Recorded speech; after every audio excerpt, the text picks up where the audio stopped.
ओम शांति। 28 नवंबर 2014 साकार महावाक्य। बाबा कहते, मीठे बच्चे, बाप आया है तुम बच्चों को भक्ति तु आत्मा से ज्ञानी तु आत्मा बनाने, पतित से पावन बनाने। आज का प्रश्न, ज्ञानवान बच्चे किस चिंतन में सदा रहते हैं? उत्तर, मैं अविनाशी आत्मा हूँ, ये शरीर विनाशी है। मैंने 84 शरीर धारण किए हैं, अब यह अंतिम जन्म है। आत्मा कभी छोटी बड़ी नहीं होती है, शरीर ही छोटा बड़ा होता है। ये आंखें शरीर में हैं, लेकिन इनसे देखने वाली मैं आत्मा हूँ। बाबा आत्माओं को ही ज्ञान का तीसरा नेत्र देते हैं। वह भी जब तक शरीर का आधार ना ले तब तक पढ़ा नहीं सकते। ऐसा चिंतन ज्ञानवान बच्चे सदा करते हैं। ओम शांति। ये किसने कहा? आत्मा ने। ये किसने कहा? आत्मा ने। अविनाशी आत्मा ने कहा शरीर द्वारा। शरीर और आत्मा में कितना फर्क है। शरीर 5 तत्व का इतना बड़ा पुतला बन जाता है, भल छोटा भी है तो भी आत्मा से तो जरूर बड़ा है ना। भल छोटा सा ही है, फिर भी तब भी आत्मा से तो बड़ा ही है। पहले तो एकदम छोटा पिंड होता है, जब थोड़ा बड़ा होता है तब आत्मा प्रवेश करती है। बड़ा होते होते फिर इतना बड़ा हो जाता है। आत्मा तो चैतन्य है ना। जब तक आत्मा प्रवेश ना करे तब तक पुतला कोई काम का नहीं रहता है। तब तक पुतला कोई काम का नहीं रहता है। कितना फर्क है। बोलने चालने वाली भी आत्मा ही है। वह इतनी छोटी सी बिंदी ही है। वह कभी छोटी बड़ी नहीं होती, विनाश को नहीं पाती। अब यह परम आत्मा बाप ने समझाया है कि मैं अविनाशी हूँ और ये शरीर विनाशी है। उनमें मैं प्रवेश कर पाठ बजाता हूँ। ये बातें तुम अभी चिंतन में लाते हो। आगे तो ना आत्मा को जानते थे ना परमात्मा को जानते थे, सिर्फ कहने मात्र कहते थे, हे परम पिता परमात्मा। आत्मा भी समझते थे, परंतु फिर कोई ने कहा तुम परमात्मा हो। ये किसने बतलाया? इन भक्ति मार्ग के गुरुओं और शास्त्रों ने। ये मानते थे कि हम आत्मा है, फिर किसी ने कह दिया कि तुम तो परमात्मा ही हो, ये आत्मा तो परमात्मा हो गए। तो ये किसने सिखा दिया? भक्ति मार्ग के गुरुओं और शास्त्रों ने। सतयुग में तो कोई बतलाएंगे नहीं कि हे आत्मा तुम परमात्मा भी हो, ठीक है ना। कहाँ नहीं बतलाएंगे? सतयुग में। अभी बाप ने समझाया है, तुम मेरे बच्चे हो, तुम मेरे बच्चे हो। आत्मा नेचुरल है, शरीर अननेचुरल मिट्टी का बना हुआ है। आत्मा नेचुरल है और शरीर अननेचुरल मिट्टी का बना हुआ है। जब आत्मा है तो बोलती चलती है। अभी तुम बच्चे जानते हो, हम आत्माओं को बाप आकर समझाते हैं। ये बातें किसने समझाई? बाबा ने आकर समझाई। निराकार शिव बाबा इस संगम युग पर ही शरीर द्वारा आकर सुनाते हैं। ये बात समझ आती है ना। इस शरीर द्वारा सुनाते हैं। ये आंखें तो शरीर में ही रहती है। ये आंखें तो शरीर में रहती है ना, लेकिन आंखों से देखने की जो शक्ति है वो आत्मा के पास है। ये आंखें शरीर में ही रहती है। अभी बाप ज्ञान चक्षु देते हैं। आत्मा में ज्ञान नहीं है तो अज्ञान चक्षु है। बाप आते हैं तो आत्मा को ज्ञान चक्षु मिलते हैं। आत्मा ही सब कुछ करती है। आत्मा कर्म करती है शरीर द्वारा, पर करती कौन है? आत्मा। अभी तुम समझते हो, बाप ने यह शरीर धारण किया है। अपना भी राज बताते हैं, सृष्टि के आदि मध्यांत का राज भी बताते हैं, सारे नाटक का भी नॉलेज देते हैं। आगे तुमको कुछ भी पता नहीं था। हाँ, नाटक जरूर है, सृष्टि का चक्र फिरता है, परंतु कैसे फिरता है ये कोई नहीं जानते। ये समझते थे कि एक नाटक है, पर फिरता कैसे है ये नहीं जानते थे। रचयिता और रचना के आदि मध्य अंत का ज्ञान अभी तुमको मिलता है, बाकी तो सब है भक्ति। बाप ही आकर तुमको ज्ञानी तू आत्मा बनाते हैं। आत्मा तो है, लेकिन आत्मा को ज्ञानी बनाते हैं। पहले आत्मा थी पर वो भक्ति करती थी, अभी आत्मा वही आत्मा है पर अभी ज्ञानी तू आत्मा बनाते। आगे तुम भक्ति तू आत्मा थे, क्या थे? भक्ति तू आत्मा। तू आत्मा भक्ति करते थे, अभी तुम आत्मा ज्ञान सुनते हो। पहले भक्ति करते थे, अभी ज्ञान सुनते हो। भक्ति को कहा जाता है अंधियारा। ऐसे नहीं कहेंगे भक्ति से भगवान मिलता है। बाप ने समझाया है भक्ति का भी पार्ट है, ज्ञान का भी पार्ट है। तुम जानते हो हम भक्ति करते थे तो कोई सुख नहीं था। भक्ति करते धक्का खाते रहते थे, बाप को ढूंढते थे। अभी समझते हो यज्ञ तप दान पुण्य आदि जो कुछ करते थे, ढूंढते ढूंढते धक्का खाते खाते तंग हो जाते हैं। ढूंढ रहे होते हैं, शुरू शुरू में बड़ा मजा आता है भक्ति करते हैं, तो प्रधान होती है। धीरे धीरे जैसे होता जाता है तो फिर तमो प्रधान होते जाते हैं, तो धक्का खाने लगते हैं। ढूंढना शुरू करते हैं लेकिन मिलता कुछ नहीं, तो ढूंढते ढूंढते धक्का खाते खाते तंग हो जाते हैं, तमो प्रधान बन जाते हैं।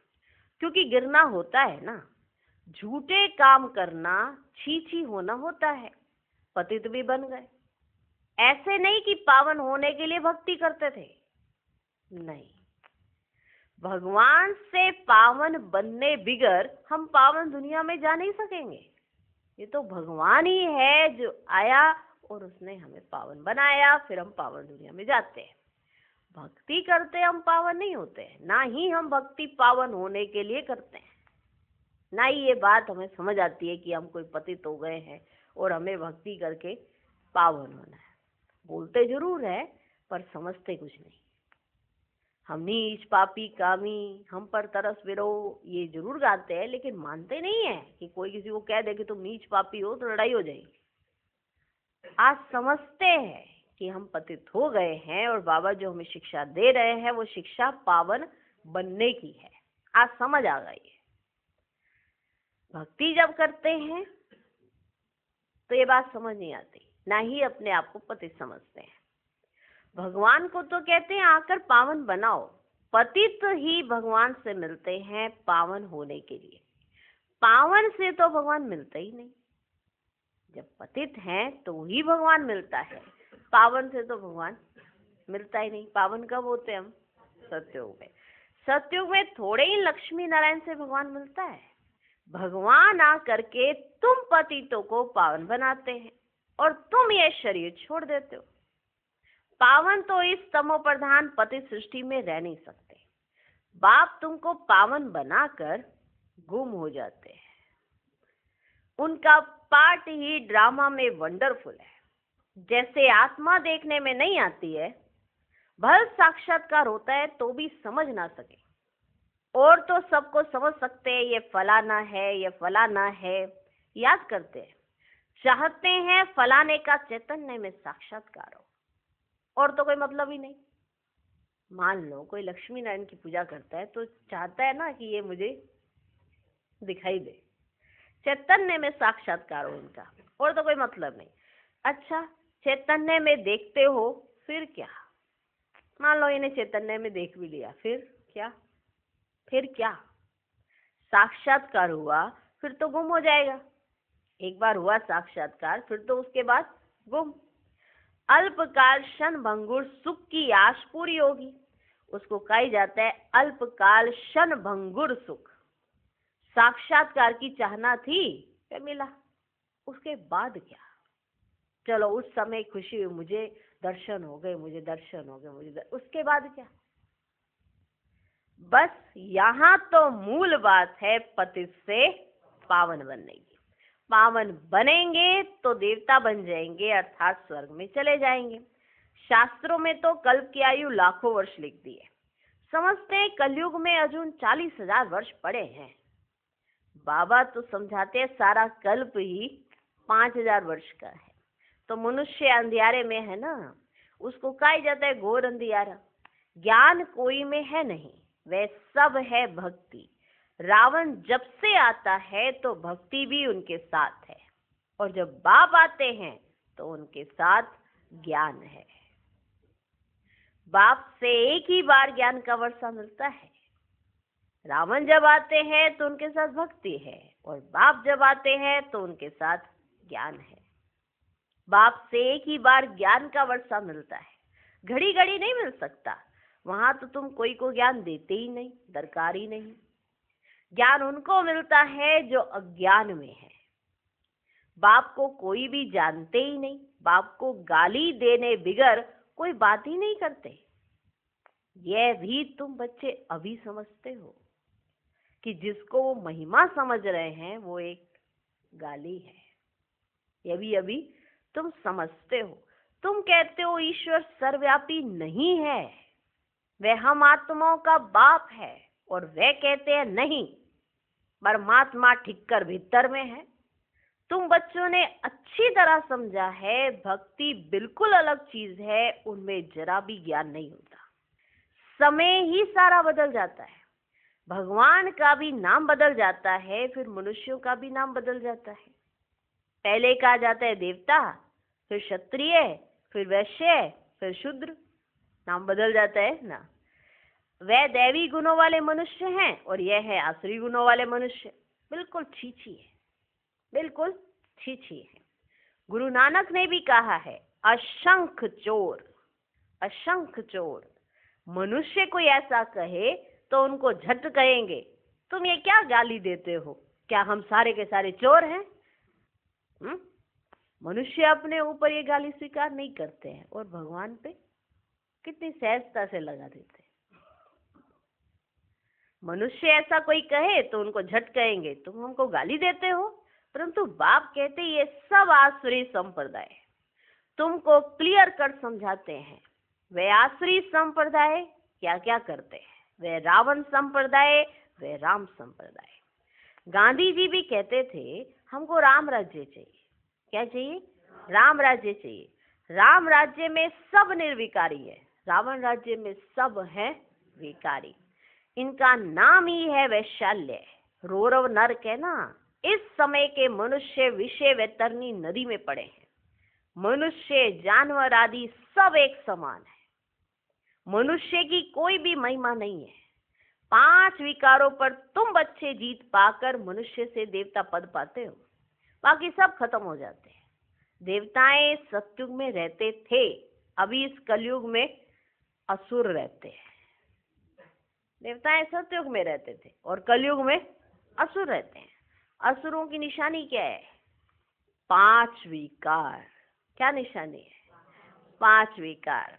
देवताओं को कहा जाता है संपूर्ण निर्विकारी, और असुरों को कहा जाता है संपूर्ण विकारी। वे हैं 16 कला संपूर्ण, और यहाँ 9 कला, एक भी कला नहीं। सबकी कला काया चट हो गई है। अब ये बाप बच्चों को बैठ समझाते हैं। बाप आते भी हैं पुरानी आसुरी दुनिया को चेंज करने। रावण राज्य वैशाल्य को शिवालय बनाते हैं। उन्होंने तो या ही नाम रख दिए, त्रिमूर्ति हाउस, त्रिमूर्ति रोड, यहीं पर नाम रख दिए। आगे थोड़े ये नाम थे। अब होना क्या चाहिए, ये सारी दुनिया किसकी है? किसकी है? परमात्मा की है ना। परमात्मा की दुनिया है जो आधा कल्प पवित्र, आधा कल्प अपवित्र रहती है। क्रिएटर तो बाप को ही कहा जाता है ना, तो उनकी ये दुनिया हुई ना।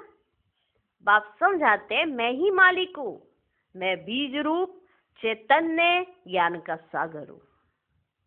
कौन कहते? बाबा। मैं ही मालिक हूं, मैं बीज रूप चैतन्य ज्ञान का सागर हूं। मेरे में सारा ज्ञान है और कोई में है नहीं। तुम समझ सकते हो कि इस सृष्टि चक्र के आदि मध्य अंत का नॉलेज बाप में ही है। बाकी तो सब है गपोड़े। मुख्य गपोड़े बहुत खराब है, जिसके लिए बाप उलाना देते हैं। ये जो मुख्य गपोड़े है ना, बड़े खराब चीजें, जो बहुत खराब खराब गपोड़े लगाए हैं, इसके लिए ही बाप उलाना देते हैं। तुम मुझे ठिक्कर बित्तर कुत्ते बिल्ली में समझ बैठे हो। तुम्हारी क्या दुर्दशा हो गई है ना? क्या समझा क्या हुआ है तुमने? मैं क्या से क्या बनाए जा रहे हो और खुद को क्या कहते हो? आत्मा परमात्मा। और फिर परमात्मा को क्या कहते हो? ठिक्कर बित्तर में।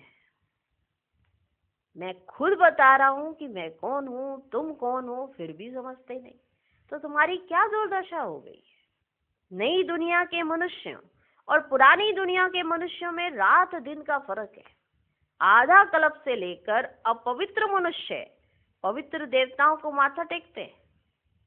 आधा कल्प हो गया है, आज पवित्र देवताओं को माथे टेके जा रहे हैं। आज दिन तक भी उन पवित्र देवताओं को पवित्र किसने बनाया, उसी को नहीं जानते। यह भी बच्चों को समझाया, पहले पहले पूजा होती है शिव बाबा की, जो शिव बाबा ही तुमको पुजारी से पूज्य बनाते।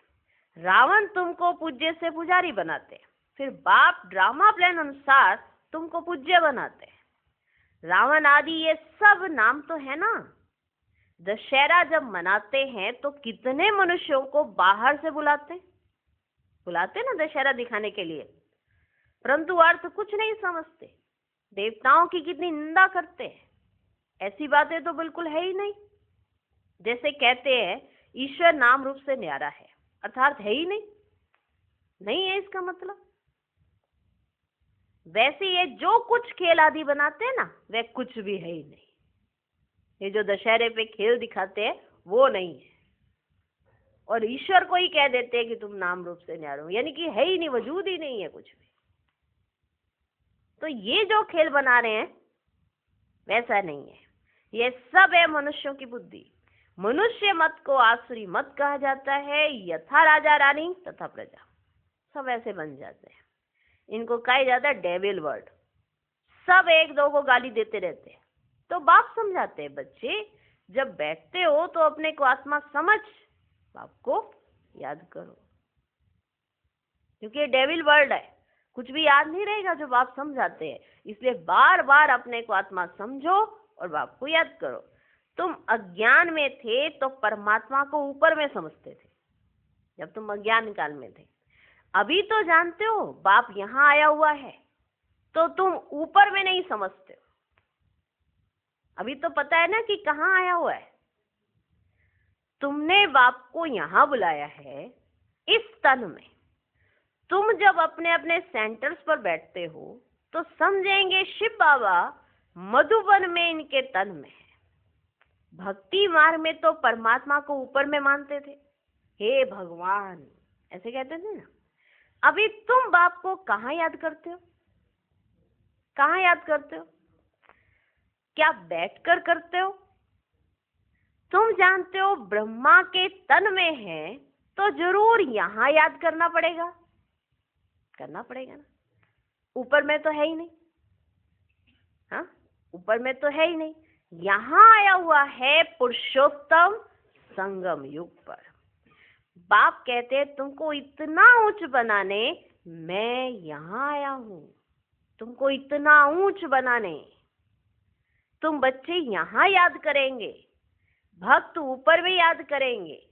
तुम भल विलायत में होंगे तो भी कहेंगे ब्रह्मा के तन में शिव बाबा है। तन तो जरूर चाहिए ना। कहाँ भी तुम बैठे होंगे तो जरूर यहाँ याद करेंगे। ब्रह्मा के तन में ही याद करना पड़े। कई बुद्धिहीन ब्रह्मा को नहीं मानते, बुद्धिहीन। बाबा ऐसे नहीं कहते ब्रह्मा को याद ना करो, माना ये समझ की बात है। क्योंकि बाबा कई बार कहते ब्रह्मा को याद नहीं करना है, मुझको याद करना है। लेकिन कहीं ऐसे हो जाते हैं, अरे हमें क्या करना है ब्रह्मा को, हम तो शिव बाबा से कनेक्शन है ना, तो रिगार्ड ही नहीं करते। तो इसलिए बाबा समझाते हैं कि इसके बगैर तो मैं आता भी नहीं, तो इनके थ्रू ही याद करना तो पड़े ना, माना रिगार्ड रखना पड़े। तो कई बुद्धिहीन ब्रह्मा को नहीं मानते।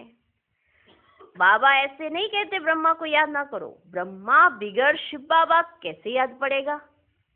बाप कहते मैं इस तन में हूं, इसमें मुझे याद करो, इसमें मुझे याद करो। इसलिए तुम बाप और दादा दोनों को याद करते हो। बुद्धि में ये ज्ञान है, इनकी अपनी आत्मा है।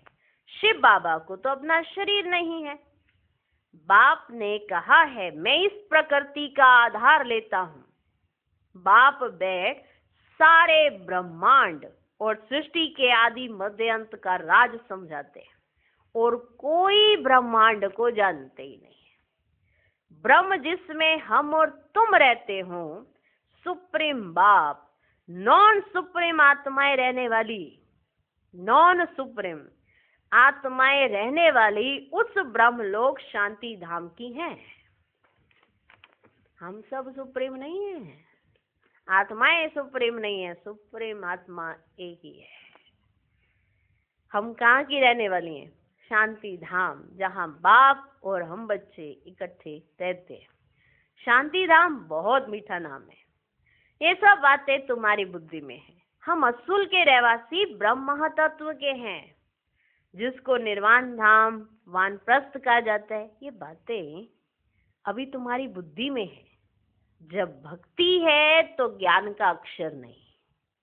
इनको कहा जाता है पुरुषोत्तम संगम युग, जबकि चेंज होती है। पुरानी दुनिया में असुर रहते हैं और नई दुनिया में देवताएं रहते हैं। तो उनको चेंज करने के लिए बाप को आना पड़ता है। पुरानी दुनिया में असुर, नई दुनिया में देवताएं। अब नई दुनिया, पुरानी दुनिया, पुरानी दुनिया, नई दुनिया, पुरानी दुनिया से नई दुनिया बनाने किसको आना पड़ता है? बाप को आना पड़ता है। सत्युग में तुमको कुछ भी पता नहीं रहेगा कि क्या हुआ, कैसे सत्युग आया, आगे क्या होएगा, कुछ भी याद नहीं रहेगा, कुछ भी याद नहीं। एकदम इनोसेंट बेबी बन जाएगी, जैसे बेबी को कुछ नहीं पता होता। हाँ, वो कुछ नहीं पता होता बेबी को। ऐसे ही हम सत्युग में देवी देवताएं बेबी बन जाएंगे, कुछ नहीं पता। अभी वानप्रस्थी हैं, अभी हम वानप्रस्थी हैं। सत्युग में बेबी हो जाएंगे, कुछ नहीं पता। सब कुछ करते कराते भी बुद्धि में ये नहीं पता रहेगा कि हो क्या रहा है। अभी कितनी बुद्धि चलती है कलयुग के अंत में। देखो सब बच्चे की बुद्धि कितनी चलती है। आप इशारे में कोई बात कर रहे होंगे, बच्चा पहले समझ जाएगा, बड़ा बाद में समझेगा। उसके बच्चे की प्रेजेंस ऑफ माइंड इतनी तेज होती है कि वो पहले वो हर बात कॉन्सेप्ट क्लियर हो जाता है उसकी बुद्धि में, और बाकी सब बाद में समझ रहे हैं कि क्या कहना क्या चाह रहे हो, ये क्या हो रहा है। हाँ, बुद्धि तेज है पर अभी वानप्रस्थ अवस्था है, आत्मा की वानप्रस्थ अवस्था है। और सत्युग में ये कुछ भी याद ही नहीं रहेगा, कुछ भी पता ही नहीं रहेगा। अभी तुम कलयुग में हो तो भी कुछ पता नहीं है। जब नई दुनिया में होंगे तो भी इस पुरानी दुनिया का कुछ पता नहीं होगा। ये तो तुम संगम युग पर बैठे हो तो तुम्हें इधर का भी, उधर का भी, ऊपर का भी, नीचे का भी सारा पता है, सिर्फ संगम युग पर बैठे हुए बच्चों को। बाकी जो कलयुग में बैठे हैं उन्हें कुछ नहीं पता, जो सतयुग में बैठे हैं उन्हें भी कुछ नहीं पता। अभी पुरानी दुनिया में हो तो नई का मालूम नहीं है। नई दुनिया कब थी पता ही नहीं, वह तो लाखों वर्ष कह देते। तुम बच्चे जानते हो बाप इस संगम युग पर ही कल्प कल्प आते हैं, आकर इस वैरायटी झाड़ का राज समझाते हैं, और ये चक्र कैसे फिरता है वह भी तुम बच्चों को समझाते हैं। तुम्हारा धंधा ही है ये समझाने का, फिर तुम्हारा भी यही धंधा है समझाने का। अब एक एक को समझाने से तो बहुत टाइम लग जाए, इसलिए अभी तुम बहुतों को समझाते हो। बहुत समझते हैं ये मीठी मीठी बातें, फिर बहुतों को समझानी है। तुम प्रदर्शनी आदि में समझाते हो ना, अब शिव जयंती पर और भी अच्छी रीति बहुतों को बुलाकर समझाना है। अब शिव जयंती पर और भी अच्छी रीति बहुतों को बुलाकर समझाना है। खेल की ड्यूरेशन कितनी है तुम तो एक्यूरेट बताएंगे, यह टॉपिक्स हुई। हम भी ये समझाएंगे, तुमको बाप समझाते हैं ना, जिससे तुम देवता बन जाते हो। जैसे तुम समझकर देवता बनते हो वैसे औरों को भी बनाते हो। बाप ने हमको ये समझाया है, हम किसकी गलानी आदि नहीं करते हैं। हम बतलाते हैं, ज्ञान को सद्गति मार्ग कहा जाता है। एक सतगुरु ही है पार करने वाला। ऐसी ऐसी मुख्य पॉइंट्स निकाल कर समझाओ। ये सारा ज्ञान बाप के सिवाय कोई दे नहीं सकता है। अच्छा, मीठे मीठे सिकिलधे बच्चों प्रति माता पिता बाप दादा का याद प्यार और गुड मॉर्निंग। रूहानी बाप की रूहानी बच्चों को नमस्ते। हम रूहानी बच्चों की भी रूहानी बाप को नमस्ते नमस्ते नमस्ते। Good morning good morning good morning. धारणा के लिए मुख्य सार। पहला पॉइंट, पुजारी से पूज्य बनने के लिए संपूर्ण निर्विकारी बनना है। ज्ञानवान बन स्वयं को स्वयं ही चेंज करना है। अल्पकाल सुख के पीछे नहीं जाना है। दूसरा पॉइंट, बाप और दादा दोनों को ही याद करना है। ब्रह्मा बिगर शिव बाबा याद आ नहीं सकता। भक्ति में ऊपर याद किया, अभी ब्रह्मा तन में आया है तो दोनों ही याद आने चाहिए। आज का वरदान, निमित्त कोई भी सेवा करते बेहद की वृत्ति द्वारा वाइब्रेशन फैलाने वाले बेहद सेवाधारी भव। अब बेहद परिवर्तन की सेवा में तीव्र गति लाओ। ऐसे नहीं कर तो रहे हैं, इतना बिजी रहते हैं जो टाइम ही नहीं मिलता, लेकिन निमित्त कोई भी सेवा करते बेहद के सहयोगी बन सकते हो। सिर्फ वृत्ति बेहद में हो तो वाइब्रेशन फैलते रहेंगे। जितना बेहद में बिजी रहेंगे तो जो ड्यूटी है वह और ही सहज हो जाएगी। हर संकल्प, हर सेकंड श्रेष्ठ वाइब्रेशन फैलाने की सेवा करना ही बेहद सेवाधारी बनना है। आज का स्लोगन, शिव बाप के साथ कंबाइंड रहने वाली शिव शक्तियों का श्रृंगार है ज्ञान के अस्त्र शस्त्र। ओम शांति।